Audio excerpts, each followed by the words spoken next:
Professor, afinal, qual a diferença entre o crime de corrupção passiva e o crime de corrupção ativa? Minhas superalunas, meus superalunos e também você que sempre prestigia nossas publicações. Excelente pergunta para trabalharmos no episódio de hoje. E devo ressaltar que dentre os crimes contra a administração pública, talvez esse seja dos tópicos mais relevantes e constantes em provas como a da OAB e em concursos públicos. Portanto, como já vamos começar, não se esqueçam, esse canal ele é de vocês. Ele foi desenvolvido para te dar suporte, para te ajudar a entender com mais facilidade os segredos do direito penal e da legislação em geral. Assim, se vocês ainda não estão inscritos, se ainda não nos seguem, se inscrevam aí no nosso canal e nos sigam. E também ativem o sininho e as notificações para vocês serem informados assim que nossa equipe postar uma nova aula. Daí, se gostarem, deixem sempre seu like. E pessoal, não mude de canal, porque o nosso novo episódio começa já, é rapidinho, daqui a 10 segundos, logo após o meu super diretor liberar a vinheta de abertura.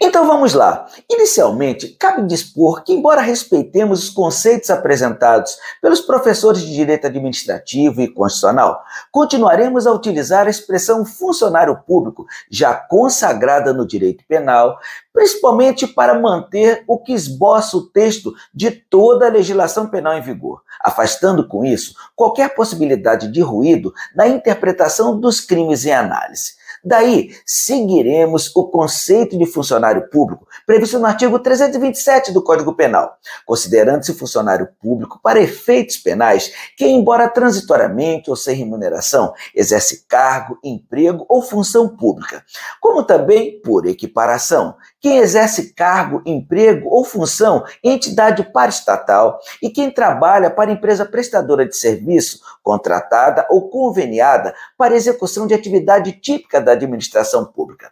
Em tal hipótese, aplica-se o aumento de pena de 1/3, quando o funcionário público for ocupante de cargos em comissão ou em função de direção ou de assessoramento, de órgão da administração direta, sociedade de economia mista, empresa pública ou fundação instituída pelo poder público.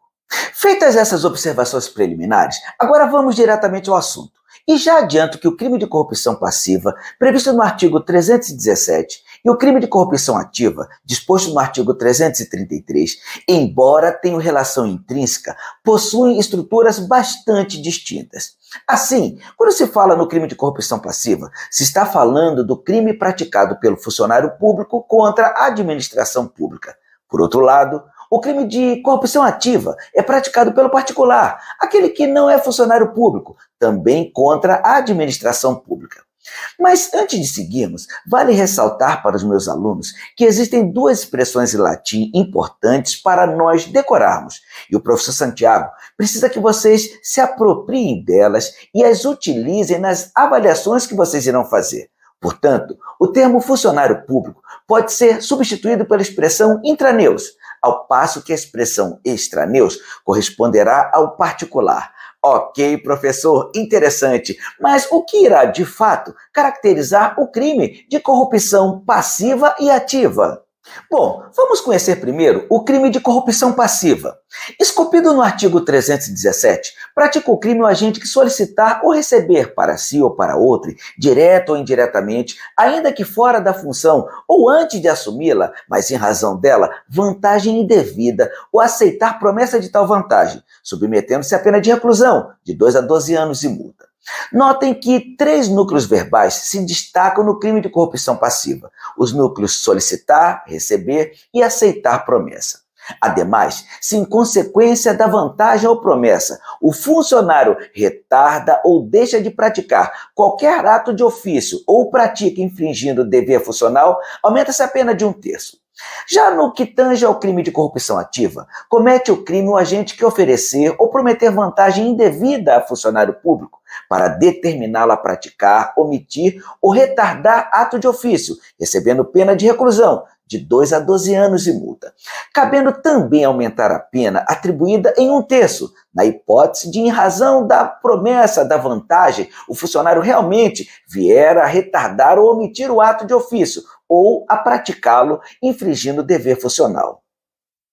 Todavia, para alcançarmos a devida compreensão e efetuarmos o correto enquadramento das situações fáticas, é necessário que entendamos que, enquanto o agente na corrupção ativa inicia a ação a oferecer ou prometer a vantagem devida ao funcionário, o que se espera, por óbvio, é que o funcionário público não só não aceite, como também imponha-lhe prisão em flagrante. Nesse aspecto, admitindo-se a situação hipotética do funcionário público receber ou aceitar a promessa de vantagem, atenção, ambos terão praticado o crime nesse momento. Mas, se é o funcionário público quem solicita a vantagem devida, somente ele pratica o crime. Assim sendo, por completa atipicidade da conduta, mesmo que o particular dê a vantagem devida solicitada pelo funcionário público, ele não estará praticando um crime.